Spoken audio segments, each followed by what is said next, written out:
Hello again, and welcome. Michael Pizzolla here. I'd like to welcome you to this edition of the Value Capping Rant. This is the 2023 Belmont Stakes edition, and I'm so happy and thrilled that you're joining me here for value capping on the Belmont Stakes. I'm going to, in this video, review some of the historical pace and position characteristics of the Belmont winners. I'm going to look at what the projection of the pace looks to be like in the 2023 Belmont, and I'm going to take an in-depth look at the runners. Now listen. And most importantly, I'm going to look at the odds line and at the odds lines actually, and tell you if I can find maybe a value bet in the race. And that may be the most important decision of all. I'll also take you through, for those of you who are interested, at the very end of the video like that, a couple of undercard races, because on these big days, the value is very often not in the big races, but in some of the undercard races, both at Belmont and other tracks. Now listen, I know that many of you have tuned into this video just to find out, hey, I wonder who Pizzolla likes in the race, or whatever. Or let's see what this Momo thinks about the Belmont. And for those of you who don't want an in-depth explanation, don't want to hear me talk about the underpinnings of not just the selection in this race, or not just the potential bet more properly in this race, but what it's all based on. So here's what ValueCapper, which is the software that I use, here's how it looks right out of the box with National Treasure on top, a little drop down to Forte, or Fort if you prefer, and Arcangelo, and then Angel of Empire fourth, and then there's a drop off to those below random. Now, at first blush, I have the two morning line favorites, Fort and Angel of Empire. In that top cluster. I've got Tapit Trice, which we'll deal with when we go in depth on the horses, the colts, excuse me. But in the four colts that are above the second red line, which is the random line, the two morning line favorites are there. And just looking at this, before I went into the in-depth analysis, which some of you will join me for and some of you will say goodbye, if National Treasure goes off at 5-1, I would take it. If I don't get that price, I would look at Arcangelo at a big price, 15-1 and up. Those of you who are saying goodbye now, that's my bottom line on the race. And for those of you who are hanging around, some of you may not know me. My name is Michael Pizzolla. I've been writing about and teaching about this great game of handicapping and value capping for over 35 years. I can't believe I'm saying that number. I'm the author of the best-selling handicapping book, Handicapping Magic, co-author of the classic Pace Makes the Race. I'm the creator of the original online racing forum, which in its current iteration is known as Post Time Daily. I'm the creator of ValueCapper Software. This is the software I'll be using in this video. And if you want to learn more about it, there's a free 4-part video course, the Value Capping Revolution basic training course at ValueCapper.com. Look, if you're not interested in software, I understand. I get it. It's not for everyone. And this approach, by the way, is not for everyone. But the first two videos on the underpinnings of value capping, I think will be valuable no matter what numbers you use, what system, what approach, what methodology, whether you're speed or pace or class, or even a trainer jockey focused handicapper. Any of that, the value approach will help. And why do I say that? What I do, my outcomes, if you will, to use corporate speak, I help horse players and handicappers become value cappers. Okay? I help them, and why is that? Just because I think, oh, that's a good thing? No. It's necessary to succeed in the modern game. One of the things I do is I try my best to help them to overcome overwhelm and confusion. Look, we've got too much information these days. And by the way, not just in horse racing. I mean, 5 minutes on the internet, and now we've got ChatGPT. You can find out so much about everything. But my focus is to declutter the horse player, so they can remain calm and focused and hopefully increase their return on investment. Unlike others that you'll hear who are so concerned with predicting a particular race, I, I coach and I teach players to find good value bets, because here's a little secret for you. Don't tell anybody, but no one can predict with absolute 100% certainty the outcome of a race. And you must take that randomness into account before betting. So, speaking of betting if there's value, passing if there's not. And what happens is this morphs into, from the frustrated handicapper who's trying to pick the winner, to, do I have a good opportunity for an overlay? Am I getting paid more potentially than I, quote unquote, should be by my best assessment of the race? By the way, and this may be 101 for some of you, but this is a parimutuel game. We are playing against other players, not against the track and so forth. And the approach many handicappers take is, okay, the horse that crosses the finish line first is the winner. I'm going to bet more winners. I'm going to find the fast horses. And oh yeah, they should be in form. And oh yeah, they should be properly placed in class. And oh, I want someone who's a competent trainer. And of course, a good jockey. Good form, good numbers, properly placed in class. Trainer jockey is good. And by the way, I want a price. So they figure all that out. And then they go looking around to see if they can find a price on a horse like that. I'm not saying it doesn't happen, but that's not value capping. The modern game, the public money has gotten so much better. And by the way, I'm partially to blame for that, because when I launched the first online racing forum back in 1994, we had pretty good pace numbers. And by the way, we had great speed numbers in there too, because I was partnered with the Racing Forum, and Andy Beyer, God bless him, gave his okay to put the Beyer speed figures in there. But it's not just the Beyers; it was those pace numbers, and this led to a proliferation of good pace numbers. So it's harder now to find a good overlay. And just a word before we get to nuts and bolts. Some of the feedback I've gotten about this is like, yeah, but who do you like? Who do you think? Yeah, that's maybe a good bet, but who do you think is going to win the race? I don't play that game. I'm not playing that game. I'm playing the game of making value bets. And it's about ROI. So I don't know who's going to win, but I do know what I'm going to bet.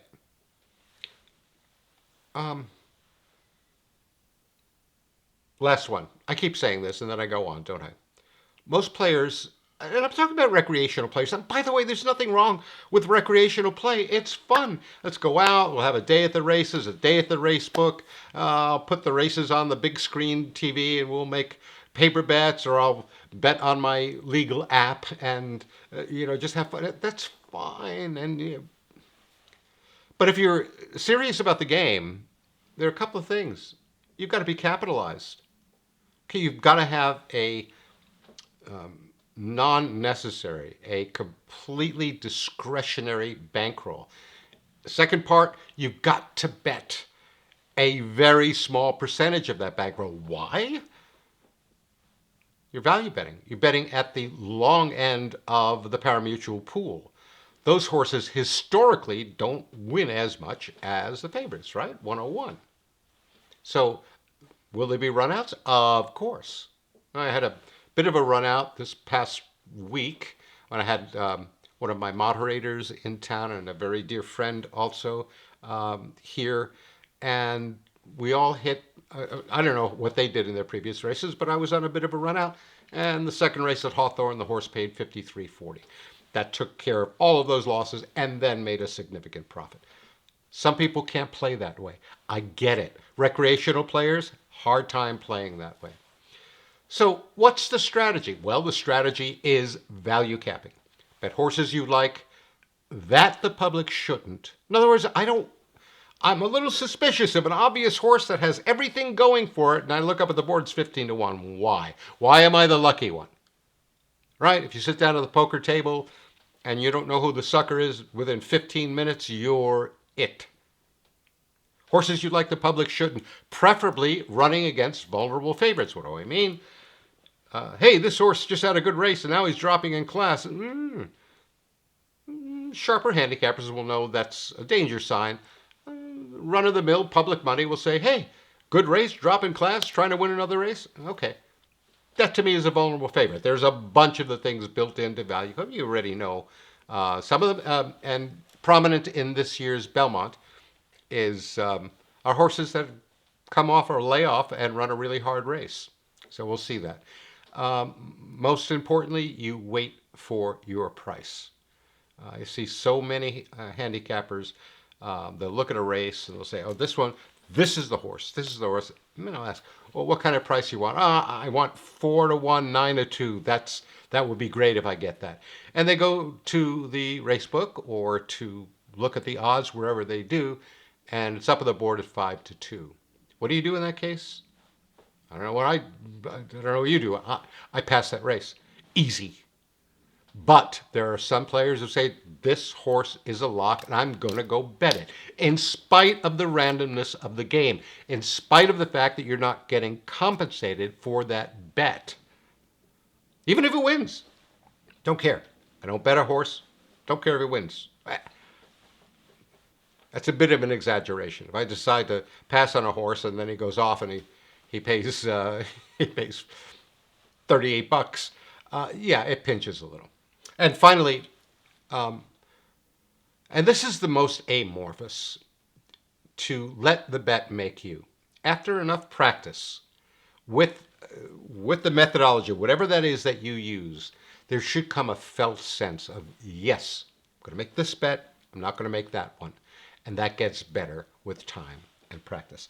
Okay, last bit of the sermon. This is not a touting video. If you want a touting video, there are hundreds probably right on this one side or the other of this video. I'm here to demonstrate and explain the principles of value capping. I'm doing this on the Wednesday of Belmont Week. I don't have scratches. I don't have weather changes. I took a look at the National Weather Service.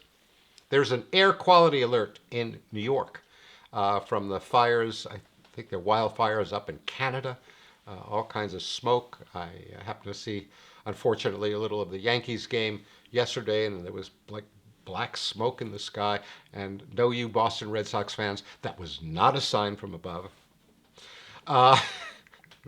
It looks clear. They say there might be rain on Friday. Saturday looks a little cloudy. I don't know. I hope the air is cleared up a little bit, so it's not a danger to the human fans and the equine competitors. Software numbers, they're not crystal balls. Worst thing you can do is, you miss a race, you try to figure out what of your numbers and approaches would have gotten it, and then you say, okay, that's what I'm going to use from now on, and then you miss that one, and you devise another one. Ask me how I know this. I've spent the better part of a decade of my life doing this, and it's much like the myth of Sisyphus, about Sisyphus rolling a rock up a hill only to get to the top of the hill and have it come right back down. You get the analogy and you get the point. Potential bets, but I emphasize this, they're price dependent. No adequate price, no bet. All right, come look over my shoulder, and I want to drum this home a little bit. ValueCapper on the 2021 Belmont, right out of the box, and you could go back and check on YouTube This is the same slide I used for that video. Essential Quality Hot Rod Charlie right on top with a gap. And then you look at the results, and guess what? Essential Quality beat Hot Rod Charlie, and it was like, woohoo! And Known Agenda, the third choice, finished third. Rombauer, the fourth choice, Known Agenda finished fourth. Rombauer finished. And I got a lot of feedback as, wow, it nailed that. So what? So what? There's no price there. Essential Quality paid $460. That to me is not enough to overcome the risk of handicapping. In fact, you could have seen this beforehand because all the morning line favorites, they were all there up near the top when you agree with the public. Remember, ValueCapper and ValueCapping looks for horses you like that the public shouldn't. 2022, not bad again. The top cluster was We the People, Mo Donegal, and Nest. And very close, 7-2, 4-1, virtual tie. But again, those two at the top, We the People and Mo Donegal, were morning line favorites. I thought maybe there'd be a price on Nest. Turned out I think he went off at 5-1. Golden Glider, now I've got him way down with a gap, and I thought maybe a flyer at 20-1 or something. And Mo Donegal and Nest finished 1-2. We the People kind of faded to fourth. Skippy Longstocking, we had to talk about him being the pace setter, and so forth. So you get the point. Just picking winners isn't enough. Yeah, but if I would have crushed that 136 exacta box, not my style, not what I recommend. And from playing this game regularly for years and years, harken back to the old horse player saying, ain't a man alive can make a living at 6-5. Let's take a closer look at the 2023 Belmont Stakes. So, this is right out of the box. National Treasure on top with a gap. Fort and Arcangelo in a little cluster below it, and Angel of Empire fourth on the line. Now, a couple of cautionary notes. You see at the top it says inflated odds, and that means Tapit Trice, who's the second morning line favorite, 3-1. I don't like it when I've got a contender like that way out of my consideration on a race. The race comes up as an unpressured or early race, which you may think is counterintuitive because, hey, they're going 1.5 miles. You better have some stamina. Yeah, true. We'll get into all of that. The ValueCapper's assessment of the morning line favorite is that Fort is not only on a layoff, who cares? He's one on a layoff. He's 6 for 7 lifetime. He's Breeders' Cup champions, juvenile champions, so forth. Got a bit of the wrong running style for the race, and I would suggest for historically the running style and energy expenditure of Belmont winners. Finally, National Treasure had a very hard race last time, and Arcangelo had a very hard race after a layoff last time. Okay, let's look at some of that historical data. Here are the Belmont Stakes and actually some other races, the Woodford, whatever the rest of that race is. I hate when they put the big corporate sponsor. I get it; they pay for it; it's fine. But here are the Brooklyns and the Belmonts, and last year's Mo Donegal is up on top there. He was 2.5 lengths behind at the first call, 2 lengths behind at the second call. Expended his energy in 50.36. That's late. Look at these expenditures in the Belmont and Brooklyn, and they're all 49s and 50s. That's a very, very late expenditure. And look at their beaten lengths at the second call, 3.7, 0, 4.1. That's the Brooklyn. But in the Belmont, 2.1, 3.5. That's about the limit. So what does that mean? There's a lot of numbers there, Michael. Oh, wait, before I go on, I've included the second place finishers here now. And you'll notice how absolutely consistent that percentage expenditure is. So I'm going to be favoring one of the colts that have that look at expenditure. And by the way, some of them are lightly raced so that you don't really know what their typical expenditure is. Got it. But 9 of the last 9 Belmont winners were within 3.7 lengths at the second call. 6 of the last 9 were on or close to the lead. And for this example, I'm using 2 lengths of the lead at the second call. Again, counterintuitive. 8 of the 9 winners had energy between 49.9 and 50.8, which is very late. It's a late runner. So from this historical perspective, it favors a runner near the lead with a late percentage of energy expenditure. So that's what the track and history may require. What's the projected race in the 2023 Belmont? Well, we have something called acupressure in Belmont, and I'm sorry, in ValueCapper and on the Belmont. It projects this as an unpressured race. Why? It's got Il Miracolo, the miracle, as having a big lead at the first call. And then it shows National Treasure making that middle move, if you will, to gain the lead at the second call. And again, this is all projection. There are 5 committed closers, committed as far as these lightly raced colts have shown us in their past performances. And when you get a 9-horse field and 5 of them are committed closers, chances are one of the early horses might be able to take it all the way. And that's why ValueCapper is going to emphasize the earlier fractions in this race. And you might think, wow, Miracolo's got that big of a lead, it's going to come up on the line, and it really doesn't. There is something that we'll talk about a little bit, and that is that Il Miracolo and more pointedly National Treasure are listed as need to lead horses. So we'll get into that a bit. So let's look at the runners' races, and we'll look at their second call and their energy expenditure.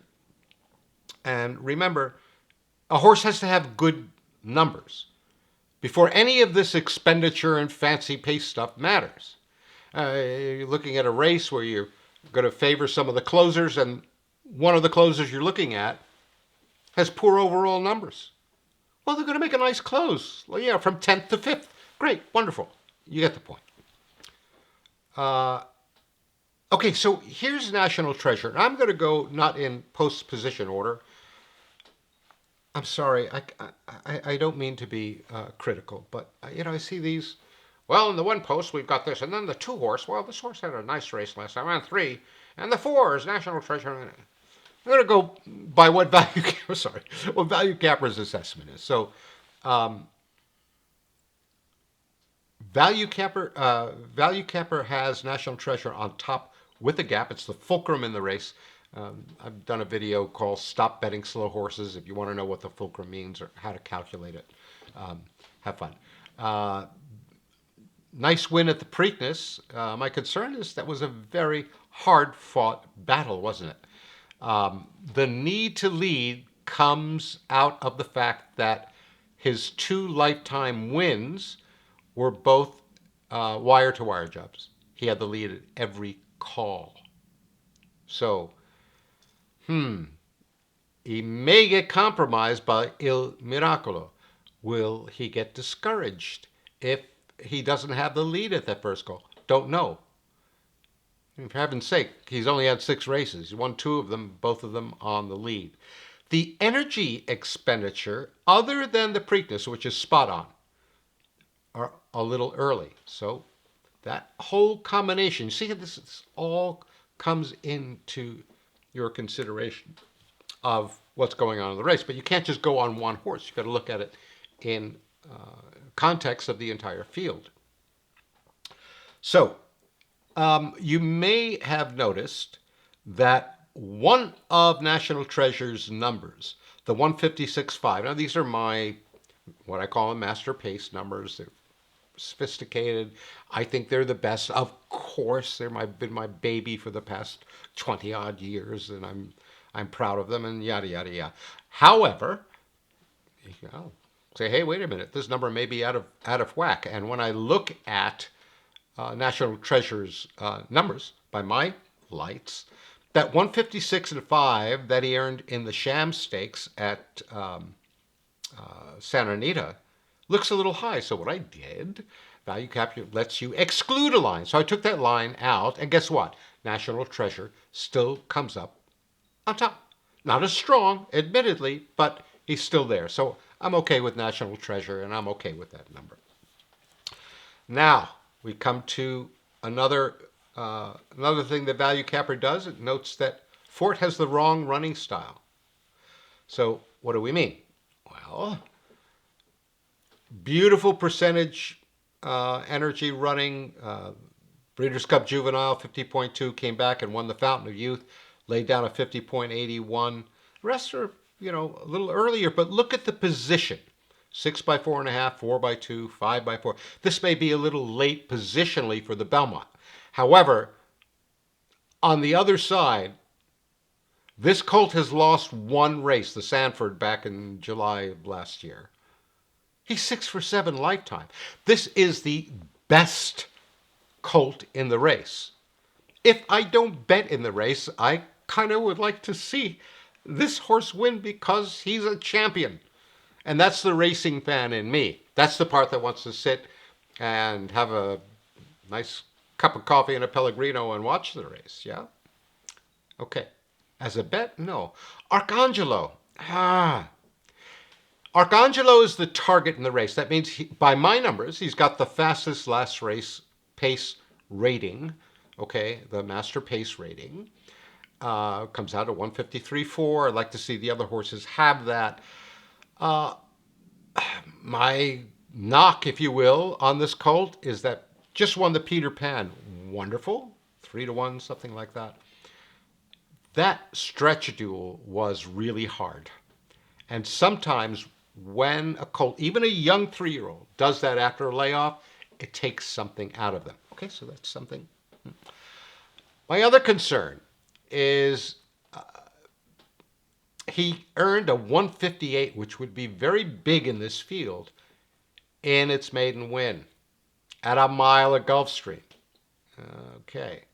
Take that out, Arcangelo falls out of the arc. Angelo. So, okay, it doesn't look too solid right now. Angel of Empire, champion colt, won the Arkansas Derby for fun, third in the Kentucky Derby. It's got beautiful energy expenditure.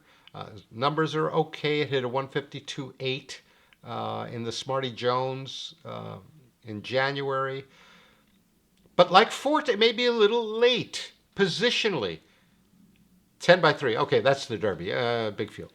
But then Arkansas Derby closed from 6th, the Risen Star from 7th, and so it may be a bit late for the track profile and the projection of the race.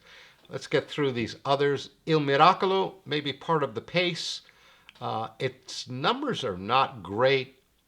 Best number was right in its last race, and that's still 3 lengths, if you will, 3 units lower than the target of today's race. Look at its graded races, the last 3 graded, well, 4 if you count the Remsen last year, but if you look at its 3-year-old graded races, the Holy Bull, the Fountain of Youth, the Florida Derby, 6 by 13, 6 by 19, 5 by 10. Its energy expenditure is mostly early. Its only chance would be to take the lead at the first call and try to steal the race, which they may do, but I am not with my money. Here's a difficult call. Tapit Trice. Its numbers are fine. It's got a 153.7 from an allowance race back in February. Ran a 150.6 in the Bluegrass. The position at the second call, 2 of its wins came when it was third by a length or so, third by a length exactly, actually, and one was a wire-to-wire job with a late expenditure. Beautiful, perfect. Why then does ValueCapper have it out of the arc? And by the way, because I could get fatigued looking at race after race and numbers after numbers, ValueCapper says, hey, Sparky, I'm putting right up here in the red that there are what I call inflated odds. In other words, ValueCapper's odds line got an inflated number, got a big number, 10-1. on my assessment or ValueCapper's assessment of the odds the horse will run. And morning line, second favorite, 3-1 morning line favorite. You know, it's well handled. I mean, it's Todd Pletcher, it's Saya's riding. It was made a nice move in the Derby and so forth. I don't. Horses like this make me a little nervous. Now, is this a contender in the race? Yes. Does ValueCapper think so? No. Because, remember, way back when we started, software, numbers, all of that are not crystal balls, and they're not perfect. So, I think this will be the second choice in the betting after Fort, and it will probably take my money if I get a bet in the race. The other Tappet Shoes. The numbers are weak. It's never even broken 150. The percentage early is too early for this kind of race. It's not really done much. I'm going right past this one. And that's Tappet Shoes pulling away, moving like a tremendous. I'm not even going to. That's not going to say it. Hit Show. Numbers are just okay. It's got a 151.6 and from allowance races last year. The Wood Memorial, by the way, is spot on. Both from the position, maybe a little far back, but only 2 lengths back. 50.99 expenditure. This is just another colt. Ran pretty well in the Derby. Just missed in the Wood. Might use this in exotics. And Red Route 1 got an issue with its latest numbers. The Preakness, okay, that's the Preakness. A mile and 3/16. That little stakes at Oaklawn, the Arkansas Derby, those numbers are not very good. Positionally, it's very late, probably too late. So at some point you have to say, no, I'll leave it here. So what do you do with all of this? Well, firstly, this is a race that ValueCapper called a red race, which means pass pretty much. Why? It's a mile and a half. Pace analysis is not geared really for these marathon races. I mean, I think it's a wonderful thing to see them, but it's just not optimal for pace analysis. Plus, ValueCapper's assessment of the race basically agrees with the public. What do I mean? You got Fort second on the line. You've got Angel of Empire a little further down. National Treasure's on top. So I think National Treasure will be bet. Tappet Trice, as I said, it's a little problematic, but I don't see a big overlay potential there in ValueCapper's assessment. Now, who knows what the public will do come Saturday afternoon. Now, because primarily of the distance is not a prime, normal, good overlay value bet for me. But I'm a racing fan. This will be a secondary recreational bet, and I'll take the position. Now notice I'm using very lawyerly language to my. I was in that profession way back in the roaring 80s on Wall Street, and you took the position of your client, and usually they were on the right side of things and take that position. But bottom line, in a corporate dispute, you take the position of your client because your client is paying you. So these horses are, the public betting these horses are paying you to take positions. Those positions will not always be right. But in this race, I'll take the position that Fort and Angel of Empire are a bit too late. Racing fan in me wants Fort to win, but let's get on from there. That means I will take, in spite of the hard race last out, I'll take the 4 National Treasure at 5-1 and up. Frankly, I doubt I'm going to get that price. But if I do, I'll take it. That'll be my bet. And if I don't get that price on the 4, I'll look to Arcangelo. Yes, but Michael, you said that the numbers weren't great, and he had that aberrant number. Yeah, that's why I bet it at 15 to 1. Does it have a shot? Absolutely. Is it a great shot? At 5 to 1, I say no. 6 to 1, I say no. 15 to 1, I say yeah. He's got a shot enough for me to bet at the price. This is a very different approach to find a winner and then bet it if you get a price. It's very, very different. So I just said something that will shock many of you who are not familiar with my work and my approach, and cause some of you to never watch again. I'm sorry to see you go. But it's like this. National Treasure will take it 5 to 1. Arcangelo will take it 15 to 1 and up. You don't know what you're talking about. Which one? I don't know. Like the lawyer who represents the client who's paying him, I'm going to represent by betting the horse that's paying me. Because this is not handicapping. This is not pick a winner, Sparky. This is find good value bets.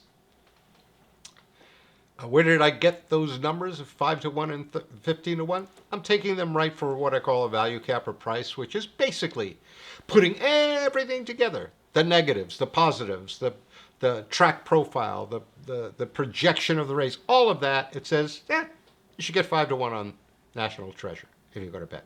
You should get 15 to 1 on Arcangelo.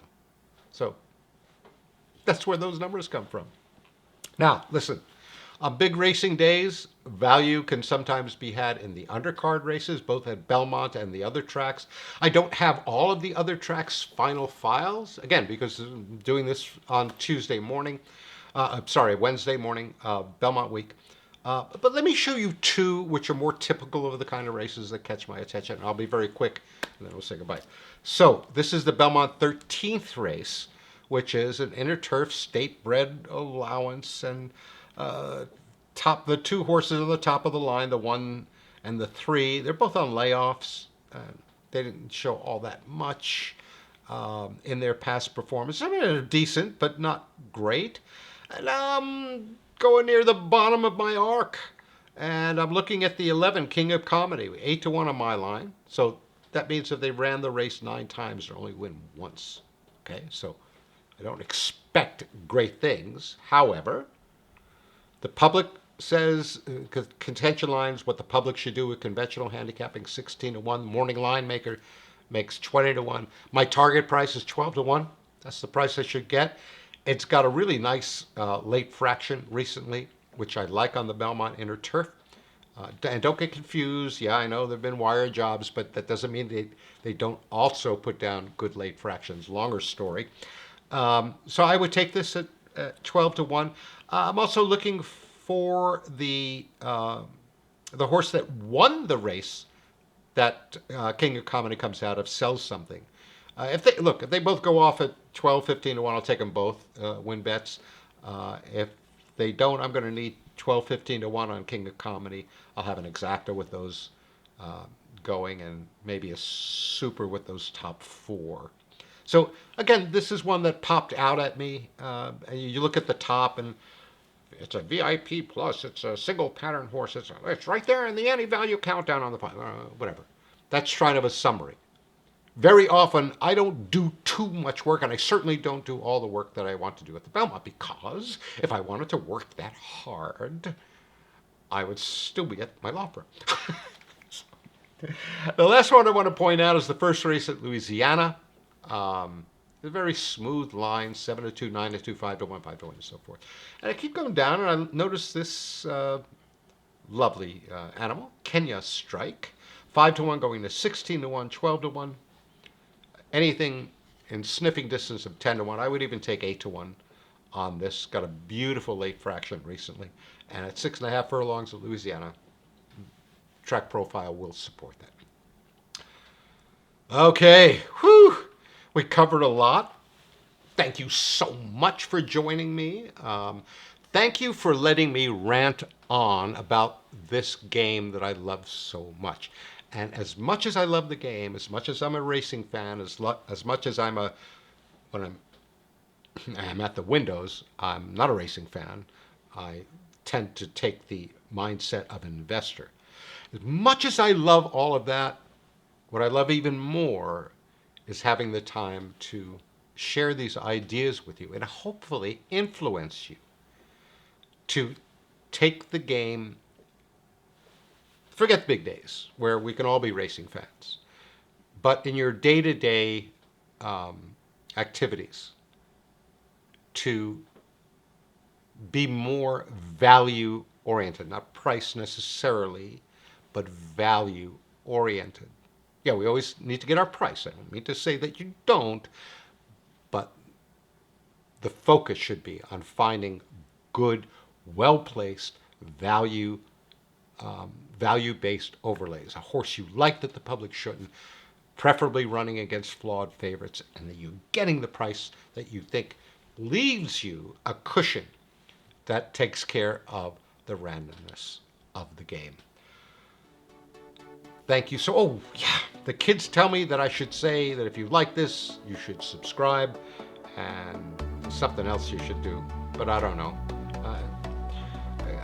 I'm just so grateful for those of you who do watch. There are links in the description. I hear people say that all the time on YouTube videos. I just figured out what that meant. I'll see if I can put a link to the Fulcrum video and the ValueCapper videos as well. Thank you. Good luck at the races. Remember to wait for your prices and let the bet make you. I'll see you next time.